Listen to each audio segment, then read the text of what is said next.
ॐ श्री परमात्मने नमः। अथ एकादशोऽध्यायः। विश्वरूपदर्शनयोगः। अर्जुन उवाच मदनुग्रहाय परमं गुह्यम् अध्यात्मसंहितं यत्त्वयोक्तं वचस्तेन मोहोऽयं विगतो मम।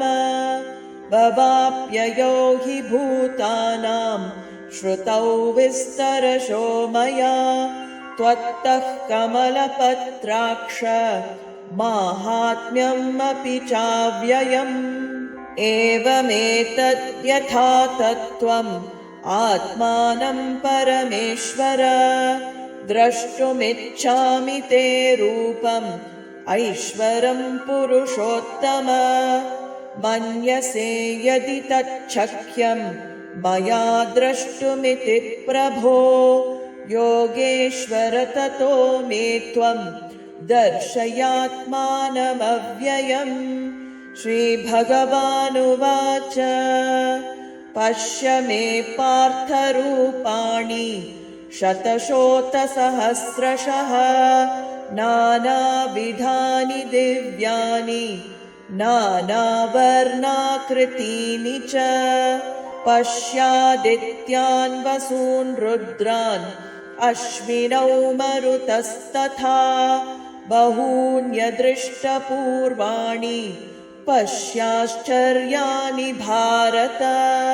इहैकस्तं जगत्कृत्स्नं पश्याद्यः सचराचरं मम देहे गुडाकेश यच्चान्यद्द्रष्टुमिच्छसि न तु मां शक्यसे द्रष्टुम् अनेनैव स्वचक्षुषा। दिव्यं ददामि ते चक्षुः पश्य मे योगमैश्वरम्। सञ्जय उवाच एवमुक्त्वा ततो राजन् महायोगेश्वरो हरिः दर्शयामास पार्थाय परमं रूपमैश्वरम्। अनेकवक्त्रनयनम् अनेकाद्भुतदर्शनम् अनेकदिव्याभरणम् दिव्यानेकोद्यतायुधम् दिव्यमाल्याम्बरधरम् दिव्यगन्धानुलेपनम् सर्वाश्चर्यमयम् देवम् अनन्तम् विश्वतोमुखम्। दिवि सूर्यसहस्रस्य भवेद्युगपदुत्थिता यदि भासदृशी सा स्यात् भासस्तस्य महात्मनः। तत्रैकस्तं जगत्कृत्स्नं प्रविभक्तमनेकधा अपश्यद्देवदेवस्य शरीरे पाण्डवस्तदा। ततः स विस्मयाविष्टः हृष्टरोमा धनञ्जयः प्रणम्य शिरसा देवं कृताञ्जलिरभाषत। अर्जुन उवाच पश्यामि देवांस्तव देवदेहे सर्वांस्तथा भूतविशेषसङ्घान् ब्रह्माणमीशं कमलासनस्थं ऋषींश्च सर्वानुरगांश्च दिव्यान् अनेकबाहूदरवक्त्रनेत्रम् पश्यामि त्वां सर्वतोऽनन्तरूपम्। नान्तं न मध्यं न पुनस्तवादिं पश्यामि विश्वेश्वर विश्वरूप। किरीटिनं गदिनं चक्रिणं च तेजोराशिं सर्वतो दीप्तिमन्तम् पश्यामि त्वां दुर्निरीक्ष्यं समन्तात् दीप्तानलार्कद्युतिमप्रमेयम्। त्वमक्षरं परमं वेदितव्यम् त्वमस्य विश्वस्य परन्निधानम् त्वमव्ययः शाश्वतधर्मगोप्ता सनातनस्त्वं पुरुषो मतो मे अनादिमध्यान्तमनन्तवीर्यम् अनन्तबाहुं शशिसूर्यनेत्रं पश्यामि त्वां दीप्तहुताशवक्त्रम् स्वतेजसा विश्वमिदं तपन्तम् द्यावा पृथिव्योरिदमन्तरं हि व्याप्तं त्वयैकेन दिशश्च सर्वाः दृष्ट्वाद्भुतं रूपमुग्रं तवेदं लोकत्रयं प्रव्यथितं महात्मन् अमीहि त्वां सुरसङ्गा विशन्ति केचित् भीताः प्राञ्जलयो गृह्णन्ति स्वस्तीत्युक्त्वा महर्षिसिद्धसङ्गाः स्तुवन्ति त्वां स्तुतिभिः पुष्कलाभिः रुद्रादित्या वसवो ये च साध्याः विश्वेश्विनौ मरुतश्चोष्मपाश्च गन्धर्वयक्षासुरसिद्धसङ्गाः वीक्षन्ते त्वां विस्मिताश्चैव सर्वे रूपं महत्ते बहुवक्त्रनेत्रं महाबाहो बहुबाहुरुपादम् बहूदरं बहुदंष्ट्राकरालं दृष्ट्वा लोकाः प्रव्यथितास्तथाहम् नभःस्पृशं दीप्तमनेकवर्णं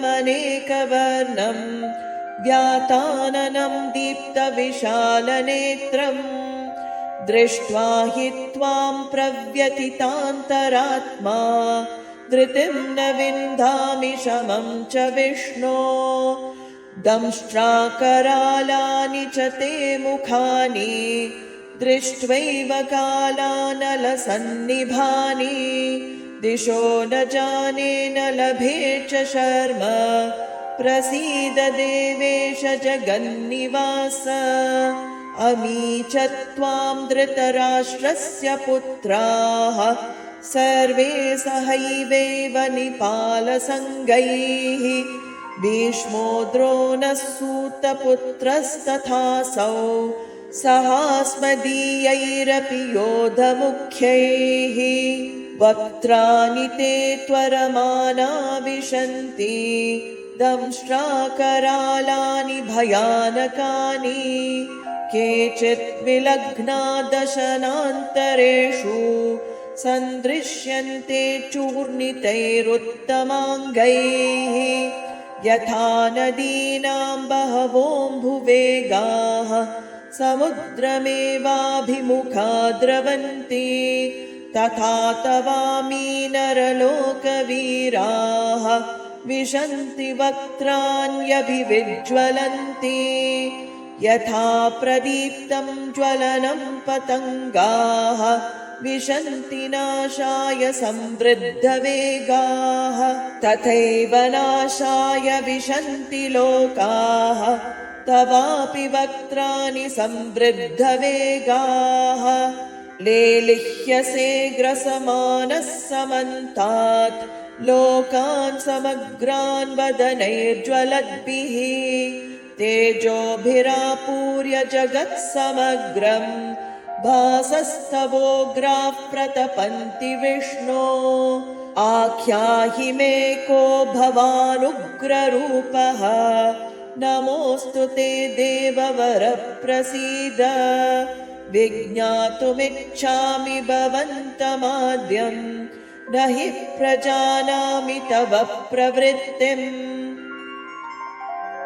श्रीभगवानुवाच कालोऽस्मि लोकक्षयकृत् प्रवृद्धः लोकान् समाहर्तुमिह प्रवृत्तः ऋतेऽपि त्वां न भविष्यन्ति सर्वे एव स्थिताः प्रत्यनीकेषु योधाः तस्मात् त्वमुत्तिष्ठ यशो लभस्व जित्वा शत्रून् भुङ्क्ष्व राज्यं समृद्धम् मय्येवैते निहताः पूर्वमेव निमित्तमात्रं भव सव्यसाचिन् द्रोणं च भीष्मं च जयद्रथं च कर्णं तथान्यानपि योधवीरान् मया हतांस्त्वं जहिमा व्यतिष्ठा युध्यस्व जेतासि रणे सपत्नान्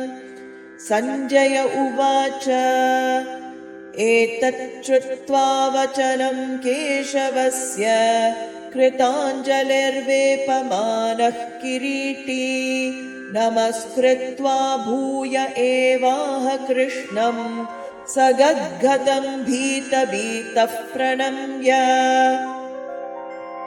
अर्जुन उवाच स्थाने ऋषिकेश तव प्रकीर्त्या जगत्प्रहृष्यत्यनुरज्यते च रक्षांसि भीतानि दिशो द्रवन्ति सर्वे नमस्यन्ति च सिद्धसङ्घाः कस्माच्च तेन न मेरन्महात्मन् गरीयसे ब्रह्मणोऽप्यादिकर्त्रे अनन्तदेवेश जगन्निवास त्वमक्षरं सदसत्तत्परं यत् त्वमादिदेवः पुरुषः पुराणः त्वमस्य विश्वस्य परं निधानम् वेत्तासि वेद्यं च परं च धाम त्वया ततं विश्वमनन्तरूप वायुर्यमोऽग्निर्वरुणः शशाङ्कः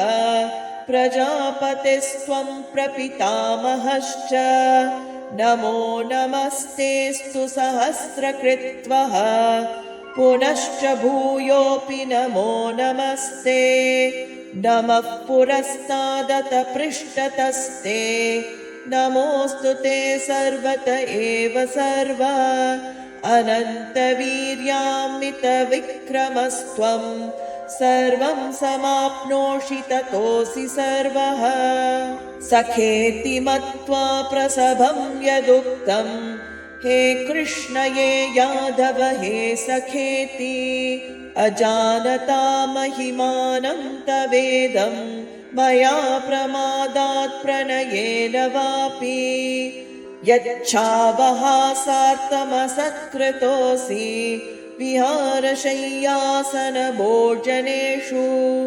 एकोत्तव्याप्यच्युत तत्समक्षं तत्क्षाम्य ये त्वामहम् अप्रमेयम् पितासि लोकस्य चराचरस्य त्वमस्य पूज्यश्च गुरुर्गरीयान् न त्वत्समोऽस्त्यभ्यधिकः कुतोऽन्यः लोकत्रयेऽप्यप्रतिमप्रभाव तस्मात् प्रणम्य प्रणिधाय कायं प्रसादये त्वामहमीशमीड्यम् पितेव पुत्रस्य सखेव सख्युः प्रियः प्रियार्यार्हसि देव सोढुम् अदृष्टपूर्वं वृषितोऽस्मि दृष्ट्वा भयेन च प्रव्यथितं मनो मे तदेव मे दर्शय देवरूपं प्रसीद देवेश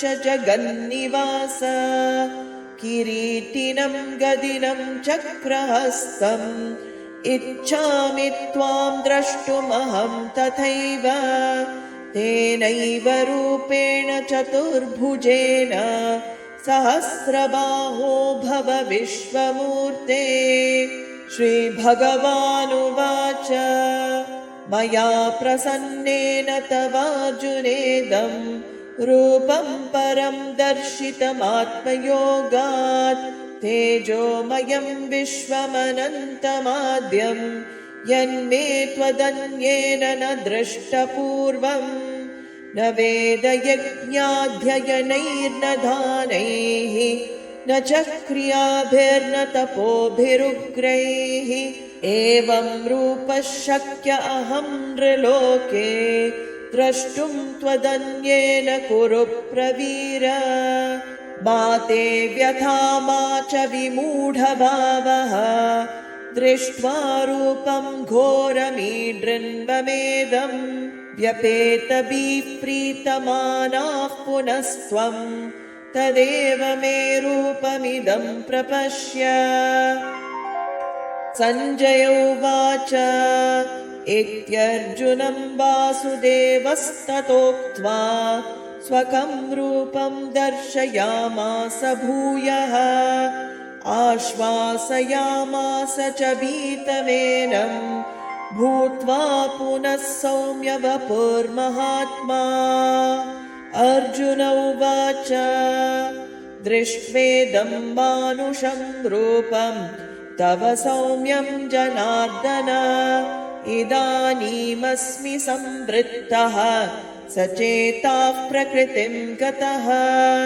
श्रीभगवानुवाच सुदुर्दर्शमिदं रूपं दृष्टवानसि यन्मम देवा अप्यस्य रूपस्य नित्यं दर्शनकाङ्क्षिणः। नाहं वेदैर्न तपसा न दानेन न चेज्यया शक्य एवं विदो द्रष्टुं दृष्टवानसि मां यथा। भक्त्या त्वनन्यया शक्यः अहमेवं विधोऽर्जुन ज्ञातुं द्रष्टुं च तत्त्वेन प्रवेष्टुं च परन्तप।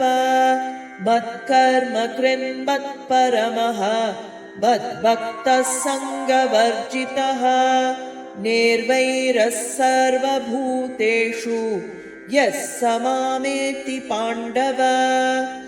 ॐ तत्सत् इति श्रीमद्भगवद्गीतासु उपनिषत्सु ब्रह्मविद्यायां योगशास्त्रे श्रीकृष्णार्जुनसंवादे विश्वरूपदर्शनयोगो नाम 11.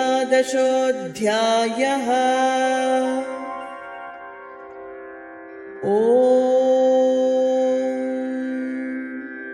शान्ति शान्ति।